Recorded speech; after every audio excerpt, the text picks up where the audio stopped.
Yo, this is your boy James over at XpectoGO, bringing you the latest and greatest in Wizards Unite content. And today we're going to be doing another gameplay breakdown, and the topic: Foundables and Confoundables. What are they? How do they work? And the mechanics behind breaking them free and getting those rewards you desperately need in the game.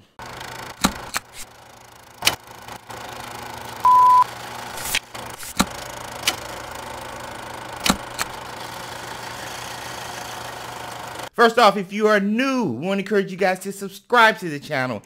Here, this is where you'll be getting all the latest and greatest in Wizards Unite and possible early access to Wizards Unite content. Let's get into the breakdown. Foundables, what are they? They're basically creatures, characters, artifacts, even memories scattered throughout the entire world, from every time, from every space, brought here by the calamity.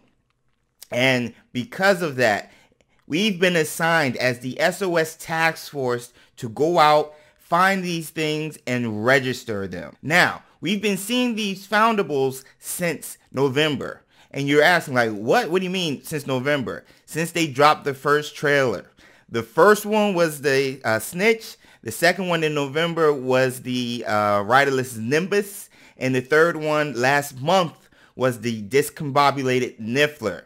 And what's cool is they've been showing and teasing us the gameplay and what we'll be needing to do, especially with having the traces later on top of the Foundables. The trace spells, or the dispels, is basically what we're going to be doing to get these Foundables away from the Confoundables, which we'll elaborate on later, and send them back to where they belong, or keep them safe. These Foundables, characters, artifacts, magical items, and even memories, they're going to be region locked, some of them. There will also be Foundables that are pivotal to the storyline. Now, what's cool is the type of Foundables or encounters you are going to run into are going to be based on your location, or even the location of surrounding areas, points of interest,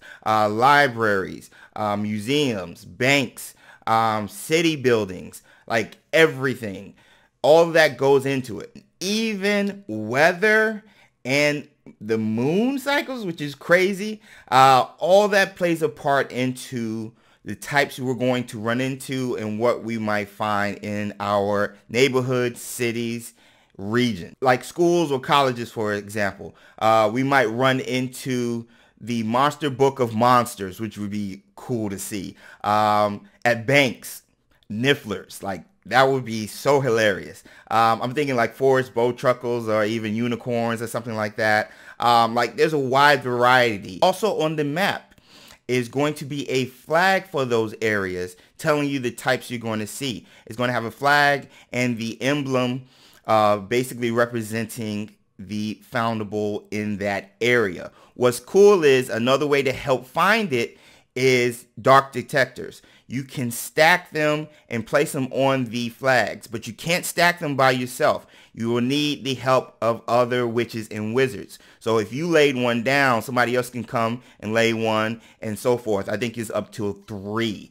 Now, I believe those flags is where you can place your dark detectors. Like lures for Pokemon Go, these dark detectors attract more and more Foundables. But what's cool is you can stack them. You can't stack them by yourself.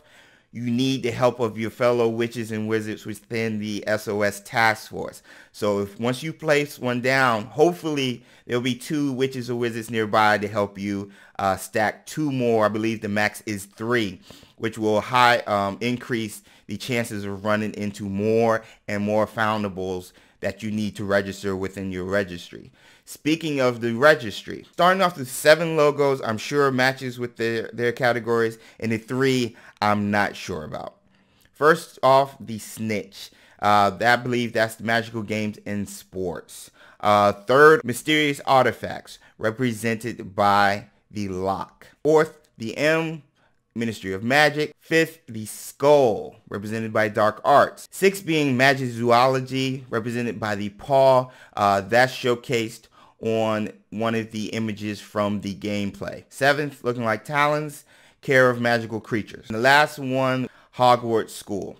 Now, these are the 3 I'm unsure about. I'm going to say the 2nd one represents Oddities. The 8th one, I believe that is Legends of Hogwarts. And then the 9th one with the star, I believe that's Wonders of the Wizarding World. Now that we know what Foundables are, where we could find them, how to up our chances of finding them, and how to register them in our registry, now we're going to break down the mechanics of it. We're going to be using the gameplay footage of Harry being attacked by a Dementor as an example so we can go down and break down the mechanics. Once you find the emblem or the logo on your map, run into it, tap it, and that's when the encounter starts. First, there's going to be an SOS Task Force like breakdown. Hey, Harry is being attacked by a Dementor.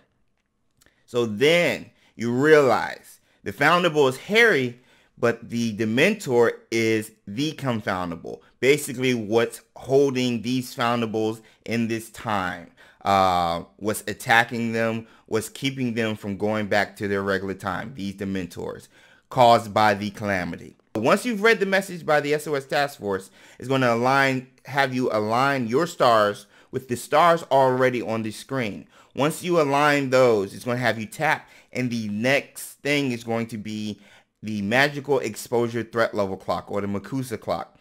This is basically telling you the difficulty of the Confoundable that you're trying to get off of the Foundable. Once you realize the threat level, is going to give you options. One of the options being potions. Potions will strengthen your spells. I'm sure there's different potions that give you a certain amount of strength. One of the ones selected on the screen allows you to use a strong spell for up to 3 turns on the Confoundable. So you're going to select that. It's going to strengthen your spell. Once you're about to trace that spell, keep your eye on the top. There's a meter. That meter is going from right to left. And there's 2 lines. The first line, I believe, is the middle line. I believe that's going to represent an excellent throw equivalent from Pokemon Go. If you get it in excellent, that's going to increase the potency of your spell. Anything after that, I believe, is like good or fair once you reach that last line. So there's timing involved and accuracy. So you're going to see the spell traced and the bar go down. The bar is going to give you a fair, good, or excellent. And then you're going to see the spell used. The Confoundable will be gone, and you would have rescued the Foundable. Once you've rescued the Foundable, it goes into your registry, like we talked about earlier, one of the 10 categories, and you get stickers for each encounter. Now, that's just one example of an encounter with a Foundable and Confoundable. The other one I mentioned before was the Demiguise and the Ball and Chain. So it's going to be variations in different spells in different situations for each one, and I cannot wait to see those. Once you've done all of that, there's going to be rewards. XP for your character, I believe XP for the Foundable, and the Foundable is going to be registered to your book. There's going to be a certain number you have to find to have it fully registered in section of your book or under that said category, and a rune. These runes, once you collect, I guess, enough of them, will be used for fortresses, which we will talk about in another video. So that's our Harry Potter gameplay breakdown of Foundables and Confoundables. If you guys have any questions, leave them in the comment section below. We'd love to hear from you guys. Also, if you aren't doing so already, follow us on our various forms of social media. Instagram, Twitter. We post daily. Be on the lookout for our next breakdown video. I can't wait to hear from you guys. Until next time.